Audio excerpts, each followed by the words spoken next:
Welcome to another episode of Man to Man. We have a very special guest today. He is the VP of Phenom Hoops. He played college ball at NC State and Butler, was a national champion at Oak Hill, and was a McDonald's All-American, former four-star prospect, top 50 prospect via Rivals. It is Tyler Lewis, and I hope you guys enjoy this sit down with Tyler. So here is the interview with Tyler Lewis.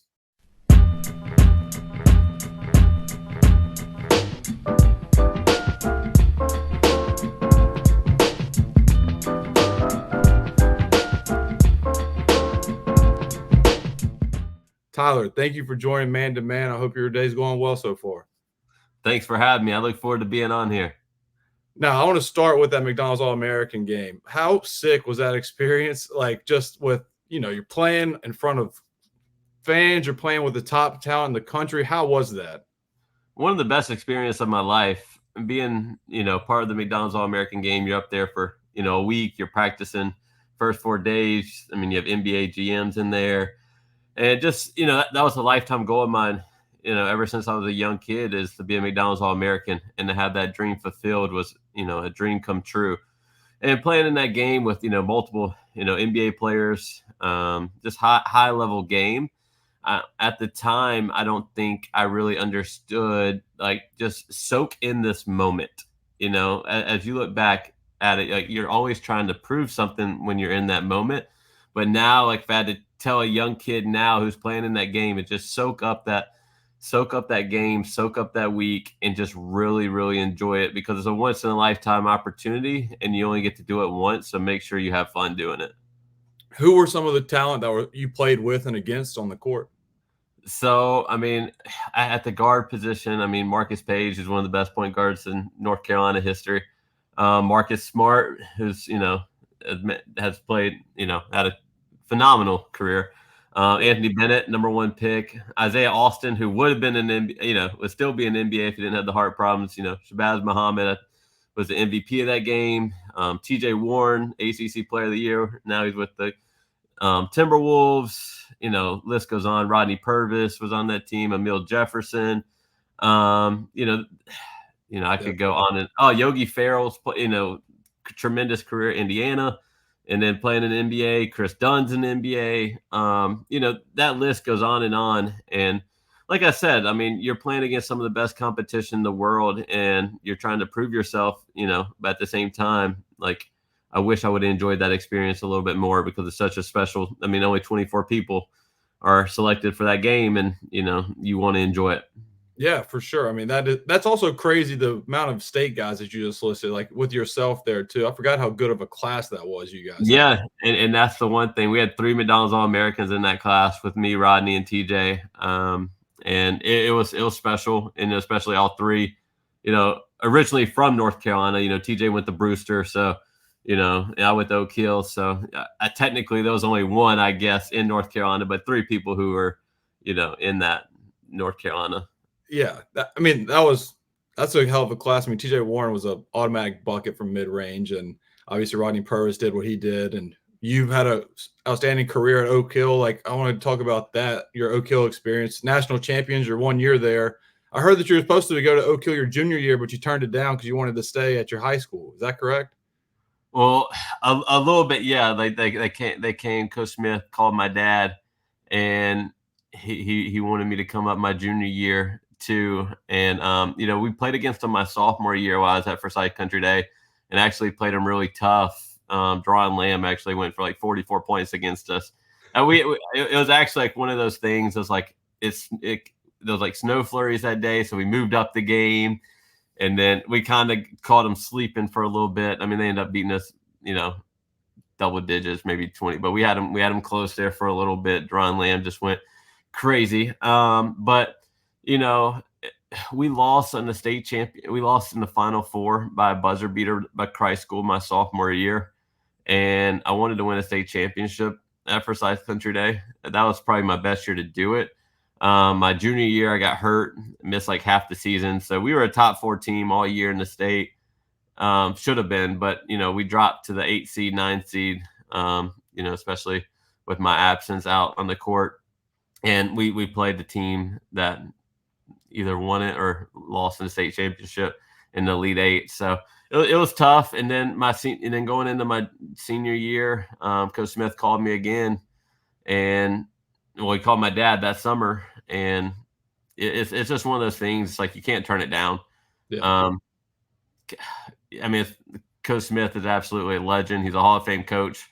No matter high school, college, pros, or whatever, I think he's a top 5 coach all time.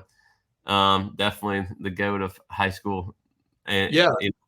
I mean, he's amazing. The way he connects with his players is phenomenal. To have that much talent on the court and to be able to relate and just be able to, just interact with all the talent and be able to keep everyone happy is special. It takes a special person to do that. Yeah, for sure. I mean, you could see the love when they honored him basically this past year, all the alums that came back. I was like Quinn Cook, Brandon Jennings, Jeff McInnes, like list goes on, who showed up for him. And I mean, like you said, you said it best, like it's easy to get lost in he had all this talent, but talent wants the ball and there's only one ball. And we've seen that not work a lot more times than it should. And so it's a special coach, like you said, to make that work. He's the best at it that I've ever been around. Like I said, we had Jordan Adams, who played in the NBA on my team, played at UCLA, drafted first round. Devontae Smith-Rivera, Big East Player of the Year.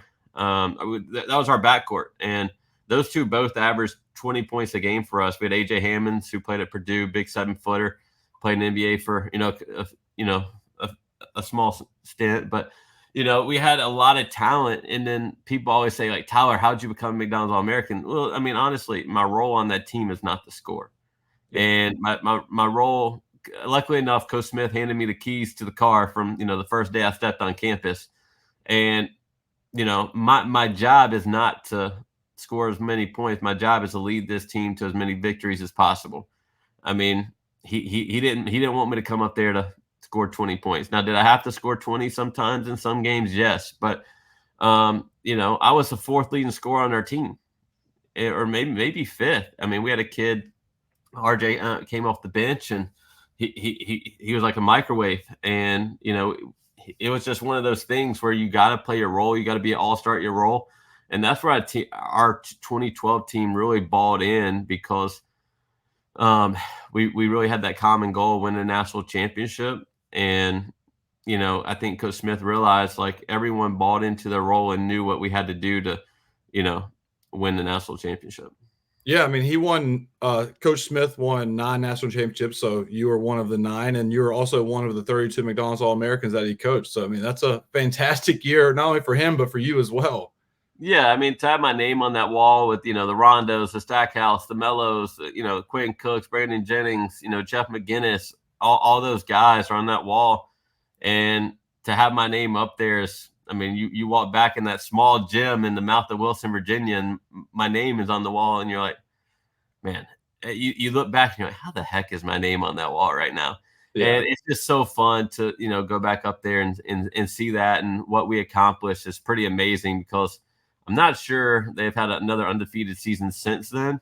So to be the last undefeated team there is pretty special, and to have my name up there is, selfishly, is really cool. Yeah, for sure, for sure. And I want to ask you now, transitioning from your Oak Hill days, obviously going into NC State. One, what was the biggest hill you had to climb transitioning from elite high school basketball, not only just high school, but Oak Hill basketball to ACC basketball? I think that's the biggest jump in sports, is jumping from high school to college. And no matter how good you are in high school, there's still a transition phase that you're going to have to hit when you reach that college level. The pace of the game is 10 times faster. The strength, like the weight room, I mean, it's key. I mean, I came into college 150 pounds soaking wet, and I had to gain, 15, 20 pounds right off the gate. And that changes your whole, the way you play, the way you train. And people don't understand what a grind. I mean, obviously, I loved the game in high school. I loved the grind, but it's a different grind once you reach that college level. And you go from being the oldest kid in high school, being a 17, 18-year-old kid, and then you go playing against, guys at your age or younger, and then you jump 1 year up, and now you're playing against 22, 23-year-old guys in college, and it makes it, I mean, it's really tough. There's a big difference between 18-year-old kid and a 22-year-old man.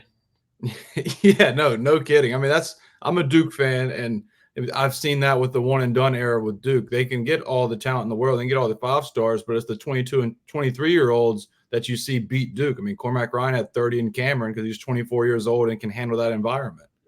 Yeah, So, and it's like it's one of those things. Like college basketball is, and that's the one thing that makes the NCAA tournament so special. It's the greatest show on earth for a reason. And you get in there, and like a Duke or Kentucky, just say them. Like if you play them in a 7-game series like the NBA, they're hardly ever going to lose. It's going to be, it's going to be really impossible for those teams to beat them 4 times out of 7. But any given day, 40 minutes. I mean, those guys are strong. They're physical. I mean, you look at Oakland this year; those guys are old. I mean, they shot the cover off the ball. Like they guarded, they defended, and I think that's the thing today with like the transfer portal, which I know we'll hit on in a little bit. Like these teams are just getting older and older every single year. So, I mean, you look at the base age of some of these teams. I mean, it's 21, 22 years old now. Yeah, I mean, college basketball has always evolved, whether it's just like we'll go into the portal area, obviously, but that's why I also had you on because I wanted to talk about it. It's like when you and I were in college, obviously I was D3, you're Division 1, but that's when I think they moved the charge arc, and then like they kind of slid back the 3-point line, and the shot clock went from 35 seconds to 30 seconds. And like we ran mover blocker in college. So those 5 seconds, that speeds us up by 15 seconds running our sets because mover blocker, you want the shot in the last 7 seconds of the shot clock. So yeah, and like us being college athletes and being in coaching, like we always talked about like being adaptable, being comfortable, being uncomfortable. And like now it's just a new age. Like you got to learn how to adapt to this new age, just like we had to adapt to the charge circle or we adapted to the 3-point line moving back. Like, I mean, when we were in college, I guess it was only a foot, but nowadays, I mean, they use the international 3-point line, right before the NBA line.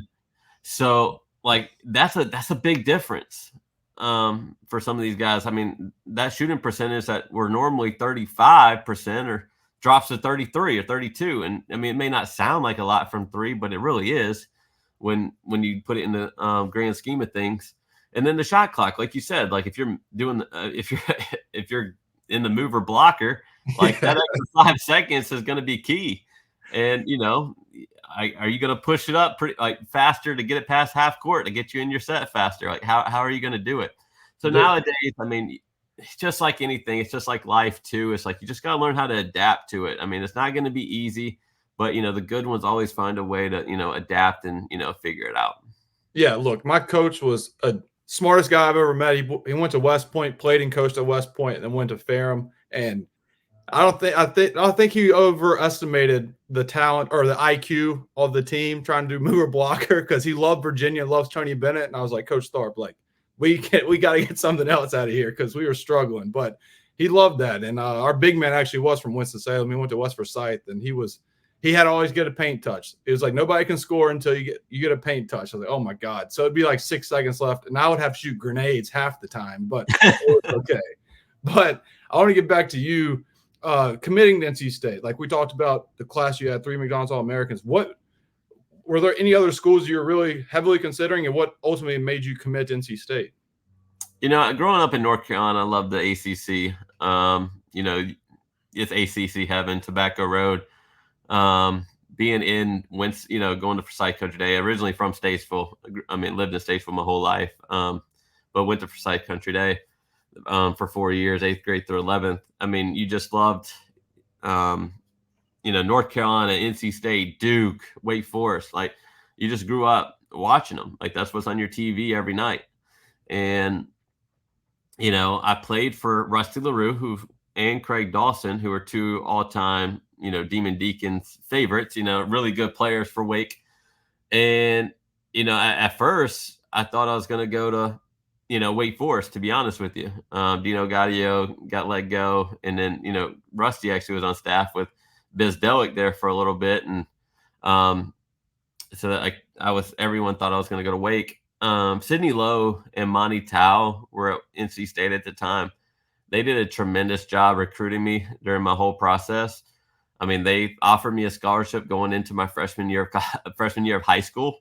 Oh, wow. So So, and it was a blessing there because like these are two small guards, especially Monty Tao and they both won national championships at NC State. So like two small guards, and I'm like, they ran a lot of pick and roll at the time, and I'm like, this is perfect. This is a great opportunity for me. So I committed there actually before, you know, let's see, October of my, junior year. So before I even played a, game my junior year at Forsyth, I was committed to NC State, and they got let go that year, and Coach Godfrey took the job, and just the whole system kind of changed.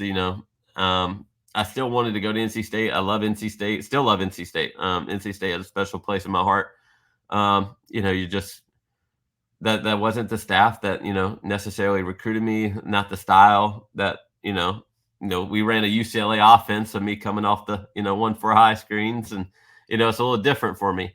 But we had 2 really good years there, and we went to NCAA tournament. Our freshman year, I think we probably underachieved because they went to the Sweet 16 the year before, and we brought in 3 McDonald's All-Americans, and I think honestly we probably thought we were better than what we were, and that just goes into like not knowing like what about the college game is anybody can beat anyone on any given night.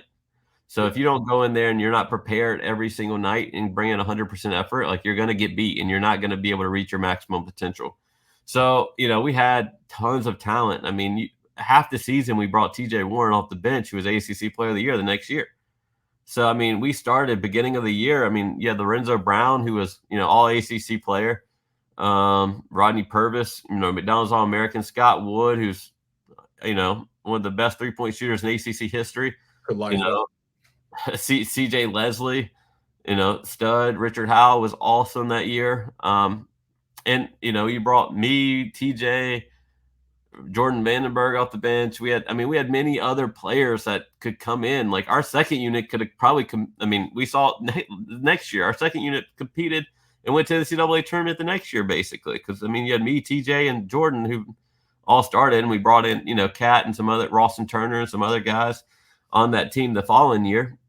But we had 2 really good years there. My freshman year team is the most talented team I've ever been on, and I'll go down to end of my day saying that was the most talented team. My sophomore year, luckily enough, we had TJ Warren who could score the ball the way he could score it. I led the ACC assist to turnover ratio like 4-1. One of the top assist players in the ACC that year. We had really, really good team that year as well. And, that year was kind of funky because we lost the Central, like 3rd game of the year. We lost, our first 2 ACC games were Virginia and Duke, I'm pretty sure, and got blitzed by 30 plus. And, it was a lot. Yeah. So, and then we turned that thing around to, and ended up finishing strong. And, we went to the playing game, went to the first 4, won that game in the first 4. So, went to 2 NCAA tournaments there. So that was special. And then, like I said, NC State has a special place in my heart, being from North Carolina. That fan base is unbelievable. I will go down to the day I die and say it's a top 5 fan base in the country. Just they're so passionate, and they've seen winning before, and they want that again. You saw how much charisma they had this year going to the Final Four, and that fan base really deserved it. To be honest with you, it was extremely great run. Coach Keese did an amazing job, and that team did an amazing job this year, especially with where they were at 2 weeks before the ACC tournament. You would have never thought, and what they did was incredible. And that fan base just really, really does a great job of supporting their players and and just loving that university. Yeah, for sure. Look, you kind of set the footsteps, the foundation of getting hot late at NC State and then making it to the March Madness, because obviously you guys played St. Louis, and I know you had the shot of 70-70, and you had a great look. It went in and out. And I have to ask, you think about that shot still? Because, it's a great look, and it went in and out. That's the look you live for.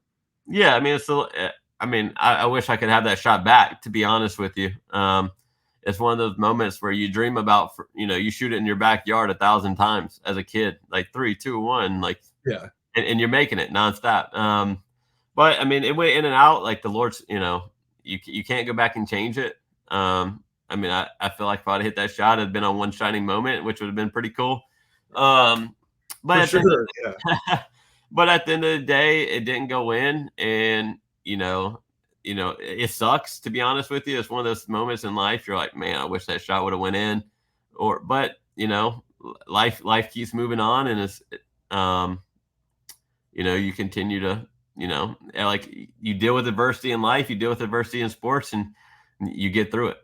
Yeah, for sure. I mean, look, you bounced back, and then you had a really good career at Butler because you transferred obviously after 2 years, and you are now like one of those people are going to forget. Like when you transfer, you sit out a year, and so you just practice for a year, correct? Yeah. How was that?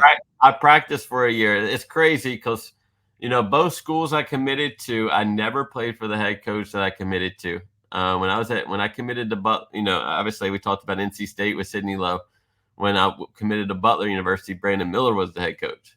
So Brandon Miller took a leave of absence, like a month after I got up there. And then luckily enough, Coach Holtman did a tremendous job stepping in. And then the rest is history with his career. He's done a phenomenal job. One of the best coaches I've ever been around too. But yeah, Butler's special. And I know going back to, the question you asked about sitting out, I wish they would find a way how they could make these transfers sit out again. I think it makes it hard for these high school players. I mean, and I think it causes a lot of chaos for, these coaches. I mean, it puts a lot of pressure on them to win now, to be honest with you. It's hard for them to, put together their team. I saw a tweet the other day that, like 75% of these fan bases don't even know who's going to be on their team next year. Yeah. Because people are, in and out of the portal. I mean, it's getting outrageous. I mean, it's getting crazy for sure. But, going back to your point, like that sit out year was awesome. I think I look back at it and I'm like, man, I wish I could have done this going into college, if that made sense. For me to sit there for a whole year, watch the game of the pace, all I'm doing is playing, practicing. I'm on scout team. I'm lifting weights nonstop. Like, I wish I could have done this going into my freshman year. Like, because I think, before Lorenzo Brown got hurt my freshman year, I was playing spot minutes. And, there's nothing wrong with that at all. I mean, I was playing behind the NBA point guard. But I think, too, from that point, it's like that we talked about it, like that change of pace, that strength of the game. Like, the players are a lot more physical. Like if I could have had that extra year of, just getting in the weight room, getting my body right, I mean, my freshman year could have been 10 times different. Yeah. I mean, it's kind of like redshirting in football, right? Like you commit from high school to college, and then you're automatically going to redshirt, and that gives you that year to put on the weight, get used to the pace of play, the physicality. And like you said, in this day and age, it'll never happen in college basketball because the kid will leave after first semester to go somewhere else. But that would be fantastic to see the development of a kid. Yeah, I mean, and I think and Villanova did a great job. I mean, I think Mikal Bridges transferred. I mean, not transferred, but redshirted his freshman year. Look at that. I think Dante DiVincenzo may have redshirted. I'm not 100% sure, but I think they may have. And look what they built there, and they've done a tremendous job. And Jay Wright was one of the best at getting their guys. I mean, playing against Villanova 4 or 5 times during my time at Butler. I mean, dude, they did everything correct. Like you literally had. I mean, we beat them twice my senior year, but you literally had to do everything right those 2 games to beat them. Like they weren't beating themselves. So that was really special. I was good. That goes right in my next question for you is what's the difference in play style from going from NC State and the ACC to Butler in the Big East? I think the ACC is more, I don't want to be like, say the wrong thing, but like, I think ACC is more skilled. I think they're more like basketball oriented in a way of like, well, in your era too, like 10 years ago, the ACC was loaded, like we talked about. I mean, it was loaded. I mean, even when I was playing like that, those Miami teams with Shane Larkin and those guys who were unbelievable. I mean, Duke was Duke. They're always good. Carolina's Carolina. They're always good. I mean, Virginia. Miami team blew out Duke by like 30. Shane Larkin, Yeah. like 96-55 or something like that. Yeah. So, like, I think the ACC is really – I mean, you had my freshman year, you had the guard at Virginia Tech who averaged like 30 – Eric Green, and he was ACC Player of the Year that year with, I think, Shane Larkin. They split it. Yeah. And look how good – like, I mean, his skill set was unbelievable. The Big East is just a lot more physical, tougher, grinded out. And you see it like now, like even with like these UConn teams or even with those Villanova teams, like look how tough they were every single night. And those teams aren't like the type of team that's going to beat themselves. So you literally have to play your best game possible to knock them off. Yeah, for sure. And that leads me to my next question. I want to ask it at State too, but I can go in this one too. What was your favorite game that you played when you were at NC State? And your favorite game you played when you were at Butler? Favorite game at NC State? Putting you on the spot here. No, you're fine. College game day was always special. I didn't even play a lot, to be honest with you. We played Carolina. Yeah, I think it was Carolina. It was Carolina or Duke college game day, and it was really fun. Just to have that atmosphere, storming the court was cool. But probably my sophomore year of just that run we had towards the end of the year, being in Greensboro at the Greensboro Coliseum, beating Syracuse was really cool. That was a game that probably put us, over the bubble into the first four. Yeah. And then the first four game in Dayton, playing Xavier was probably two of my favorites. Starting in Cameron Indoor was pretty cool my freshman year. Being at Butler, probably my senior year, probably at Villanova. That senior class never lost at home, and we beat them on their senior night. Fans wanted to walk, it wasn't. There's all the automatic switching, a good clean look. Yes! Oh, Bill! The extra pass, Savage. That's pretty sick. Yeah, I mean, they started Brunson and Josh Hart and Chris Jenkins, and that team was loaded. They won it the year before, which was cool, and then I think they won it the year after, if I'm not mistaken. But probably that game, and then being in an NCAA tournament, beating Winthrop and Middle Tennessee State to get to the Sweet 16 was pretty awesome too. Now, your senior year at Butler, you guys lost to UNC. It was your final game, right? That was my final game in the Sweet 16. So I wish Carolina actually had a tough game in the round of 32, which I think they played Arkansas. Yeah.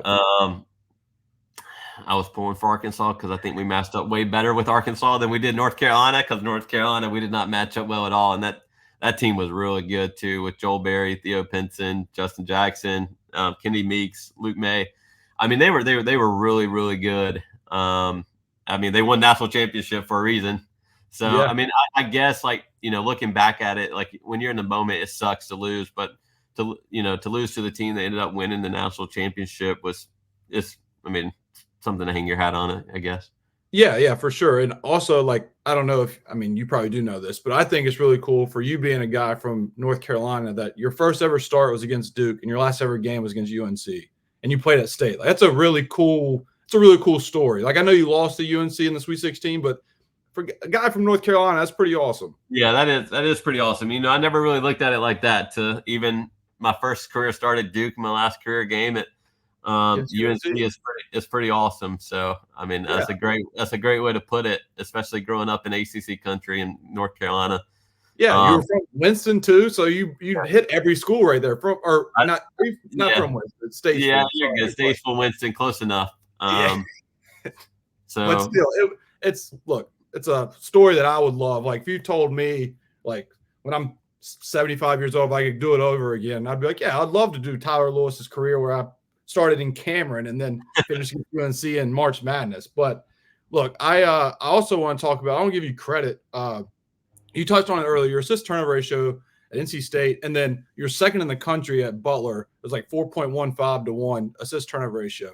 I want to pick on your brain right now because I want you to tell me what makes a point guard so good at passing, because 4 to 1 assist turnover ratio isn't me passing from the slot to the wing and the guy hitting a jump shot. Like, you're threading the needle on some of these passes. How does a point guard not turn it over more than a 4 to 1 assist turnover ratio?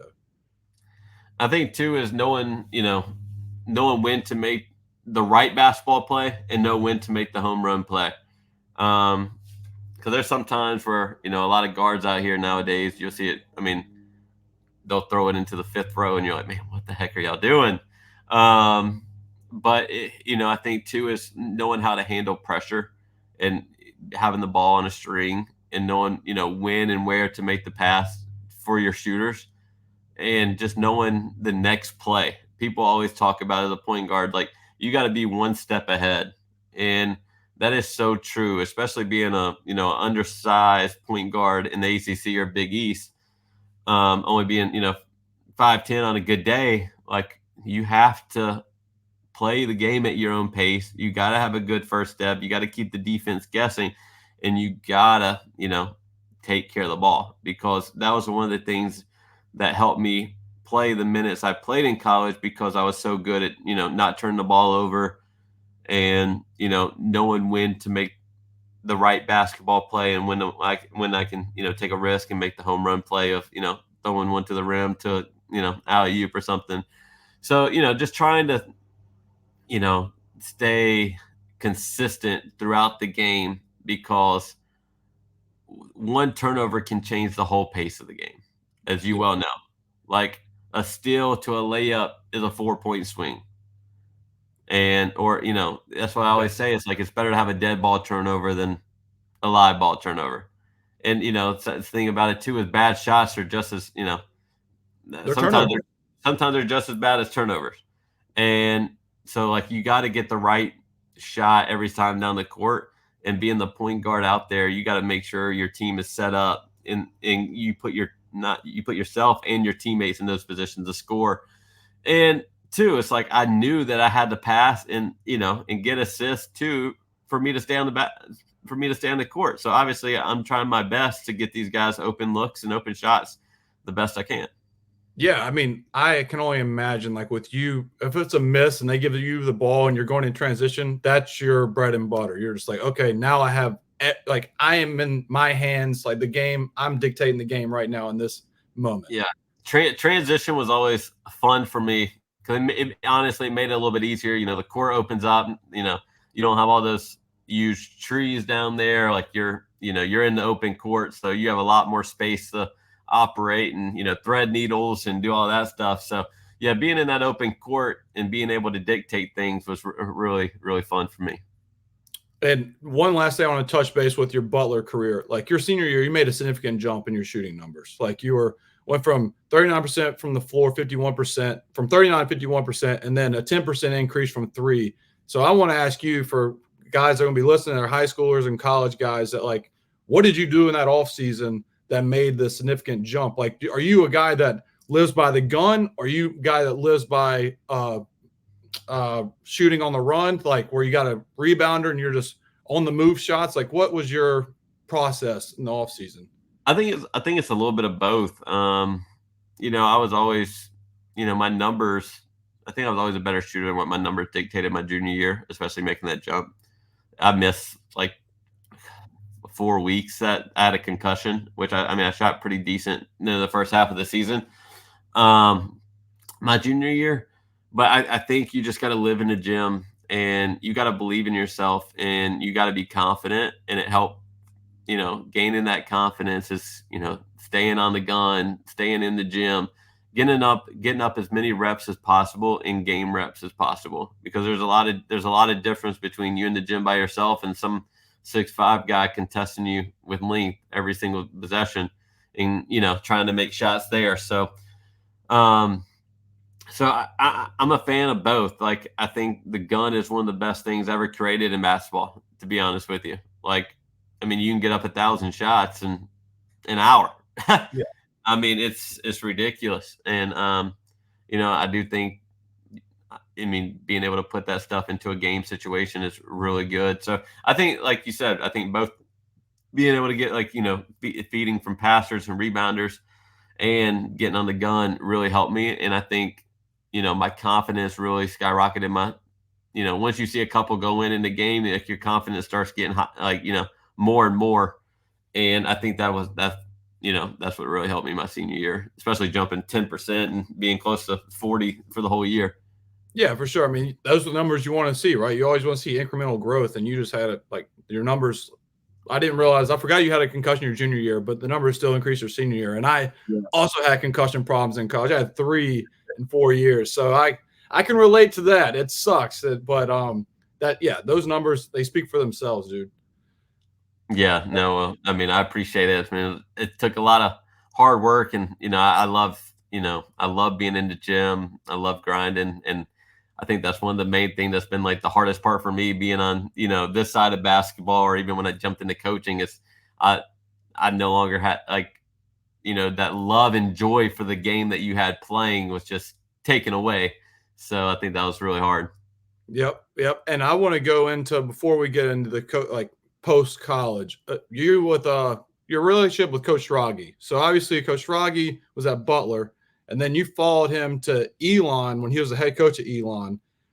Talk about the relationship with him? Like, what makes him a great coach and a great mentor for you? Oh, I love Coach Schrage. There's nothing but good things to say about him. I mean, he was one of the main reasons why my jump my senior year was so spectacular. And those growth, we talked about those numbers before, and he constantly was in the gym with me as much as he could. We had those 8 hours during the summer, but he was on me 24/7, to get in the gym and stay in the gym. And, he really helped me with my confidence that summer and my senior year. He's just a special person. The amount of love he shows me, and that showed like all his players. Like, I haven't ever heard anyone say a negative word about him. And it was pretty easy to go, whenever he got the head job at Elon, to make that move to Elon to be with him, because he made such a special impact during my senior year. I was like, you know what, like, this is the right person. And he's still one of, a great, I'm so happy for him. He's back at Duke, where, he absolutely loves. So, I just love seeing him be so successful in his journey as well. Yeah, that was a question for myself, because I am from the Elon area. So I remember I know Matheny pretty well, who's now back at Davidson. And when Schrage got the job, I was like, oh, I know Schrage from Duke. And I knew he bounced around from I think it was Ohio State, Butler, then went to Elon. And I watched actually you guys, I think you were actually on staff when they played at UNC Wilmington. And I was like, I like his stuff. Like the sets that he ran, like the offense, like the emotion that he had for his shooters. I was like, he's really good basketball mind. And Elon's just a tough place to win. I mean, you were there on staff. You don't have to say anything, because I don't want to put you on the spot. But I know, for being from Elon and in that conference, it's a different level of recruiting for a small town that Elon is. But I think he's a fantastic basketball mind. Oh, he's one of the best, and one of the best persons that you'll meet too. So I mean, when you great basketball mind and great person, it normally makes a tremendous coach, and that's what he is. But I mean, Elon's a special place. I think it's a hidden gem in North Carolina. I really do. I mean, the Schar Center is beautiful. That conference is really tough when you're going against College of Charleston's and the Wilmingtons and the Hofstras and Northeastern. I mean, it's a really tough league. I mean, my year in the, I guess, I mean, it's not the CAA anymore, but like my year in the CAA, I mean, we had three, I think, draft picks. If I'm not, I know 3 players played in the NBA. Like, you had the Nathan Knight guy from William and Mary. We had Grant Riller from College of Charleston, and we had I can't think of the guy's name from Delaware right now, Nate Darling from Delaware. I mean, you had 3 guys that played in the NBA, and you would have never expected that being in the CAA. So it shows you that these conferences are really good, even though it may not be the ACC or whatever. These lower to mid conferences are really good too, with a lot of great players. Yeah, 100%. And as we touched on it earlier, like these lower conferences are getting poached now with the transfer portal, where like App State, for example, had their best season in a long time, and their top 8 guys went to the portal within like 3 days of it being open. And it's a weird time in college athletics, honestly. It put coaches in a bad spot. I mean, like you said, like App had one of the best years in program history, and you lose 7 or 8 players. I mean, that would never happen 10 years ago. Never. And you know what? Like, if you're a coach up there, you're like, man, I'm excited for next year. That, and like my buddy, his dad is an athletic director in the Sun Belt. So like I know like the trials and tribulations they have with football too, and then basketball, like football, same thing. And it's just, I would like to see kind of like a contract type of deal where, you know, everybody says, well, pay the players like the coaches, because the coaches can leave whenever. But what they don't say is when coaches leave, somebody's paying a buyout, whether it's the coach out of their own pocket or the school they're leaving to. So it's like something's got to give there. Yeah. I mean, like I said earlier, I mean, I wish kind of the transfer portal would make these kids sit out again. Yeah. I am really excited that these kids get paid. Like, I think that's one thing that, you know, being in college athletics, I think the college sports bring a lot of money and revenue, especially, you know, these higher level programs. They bring and they fund a lot of other, you know, sports. Yeah. And I think the players should get paid. But I do wish like they could figure out something with this transfer portal, because honestly, it's hurting high school kids too in their recruitments, because I mean, the NCAA went down from 4 live periods to 3 live periods now. And then, I mean, these colleges are still recruiting the transfer portal right now. So, I mean, these high school kids don't have that many opportunities to be seen, because, you know, I mean, I know the high school, you know, college coaches can be out during the year, but I mean, they're coaching their teams during the year. So it's hard to constantly get out and see these high school kids. Yeah, and I think you touched on it earlier too. Like these college coaches too, like it's win now mentality. Like for a guy to have like a head coach coming in, he might not get 3 years on his 4-year new deal. He only might get 1 or 2 and then get canned. And it's like, why invest in an 18-year-old when I feel the pressure where I have to go get 21, 22 to win right now? Yeah, it's no secret. I mean, would you rather have a 22-year-old kid in college, or would you rather have an 18-year-old kid coming out of high school? Like I've talked about earlier, like that's one of the biggest jumps in sports is jumping from high school to college. So, I mean, if you can have a kid that's 3 years into college, like, I mean, you're taking that kid any day of the week and twice on Sunday. You're not taking the high school kid anymore, especially when you got to win now. There's a lot of pressure on these coaches that, hey, win now, or else you may not have a job next year. Yeah, I mean, Coach Schrage could speak on it with Duke. I mean, this year they landed Mason Gillis and Malik Brown from Syracuse, 2 vets that have been one's in the ACC and one was Big Ten Player of the or 6th Man of the Year. But Mason Gillis will be 24 when the season starts, and Malik Brown will be 21, 22 with 2 years under his belt. So Duke's adjusting. So other teams are already doing the same. Yeah, I mean, I think the older, we talked about it, the older you get, probably the better you're going to be. So the more experience more likely always wins out. Well, I definitely wanted to ask you about this because, look, people don't know you're a former 4-star top 50 player via Rivals. And so if anybody knows this type of basketball and what's going on, I wanted to get it from your point of view, because if you were a 4-star now, top 50 player, you're getting NIL money for sure to go to NC State. Yeah, I mean, like I said earlier, I do wish I am so excited that these high school players, now college players, are getting NIL money. I think they deserve it. I mean, we talked about it and kind of hit on it earlier. It's like, you know, if there's a number 12 jersey at NC State or number 1 jersey at Butler, you know, whatever, the kid, I think they should get some of that money that, you know, that since you're selling their product and stuff like that. And I think these kids deserve it. I think it's getting kind of outrageous of, you know, some of the so-called pay for play in a way of these kids saying you know, I want this amount of money instead of this amount of money. So I don't know how the NCAA is going to stop that, but, you know, I am happy that the players are getting paid. Yeah, I think what's beautiful about the NIL is like the DJ Horn and DJ Burns thing where they went to Applebee's and signed free autographs and got paid to just show up and sign autographs for NC I State mean, fans. That's what it's made. That's what it's it, for right there. that's what it's for. And that line that, going back to like the NC State fan base, like that line from Applebee's was crazy long. Like Nuts. Yes. And those two, like DJ Burns, DJ Horn, they deserve it. Mhm. Look what they did for that university. And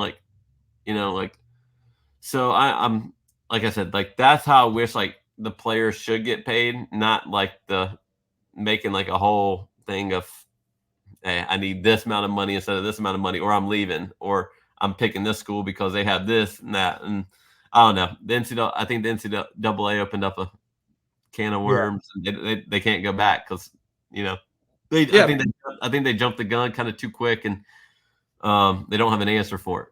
No, I mean, Jack Golke, when they beat Kentucky like that night, he signed some deal. He's in the hotel lobby making a Twitter promo for some company. Like, that's what it's for. You just beat Kentucky, and now it's like 10 o'clock at night. He's wearing gym shorts talking about some sponsorship. So, like, that's what it's for. Yeah, that's what it's for. That's what it's for. We'll close with this, Tyler, because this has been awesome. I appreciate you coming on, man. It's been a lot of fun talking ball with you. Last question, two-part question.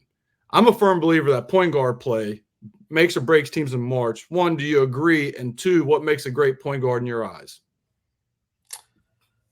I do agree. I think each team needs a great point guard. I think in order to win, those guards have to be really solid. I mean, look at the last two. Look at UConn these past 2 years. Tristan Newton's been phenomenal on that team. Even going back to the Big East, like Tyler Kolek was really good with Marquette.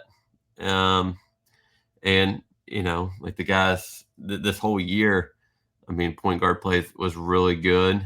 I do think that's not like the only position, but I think that's the quarterback. That's the leader of the team. Not every team's going to have a Zach Edey down there like Purdue, right? But those guards at Purdue were really good, and they controlled the pace. And, those guards were really freaking good too. So, and I think they got overlooked in a way because Zach Edey was so good. But what makes a really good point guard is someone who knows how to lead, and whether that's by example, that's, vocally, like you got to know how to command your troops on the court. You're the coach on the floor. You're the quarterback. You run the show. You do whatever's asked for you, and I think you got to hold other people accountable. And in order to hold other people accountable, you got to hold yourself accountable. So you have to be the most coachable player on the team, and you got to care more about winning than anyone else on your team because you're in that position where everything runs through you. Look, I couldn't say it better myself. And that's why it's the stereotype, the point guard has to be a coach on the court for a reason, because you have to lead the group of men. And people don't understand. Sometimes those other four guys on the court don't want to hear from you, but you have to get in their face and be like, hey, you got to lock in.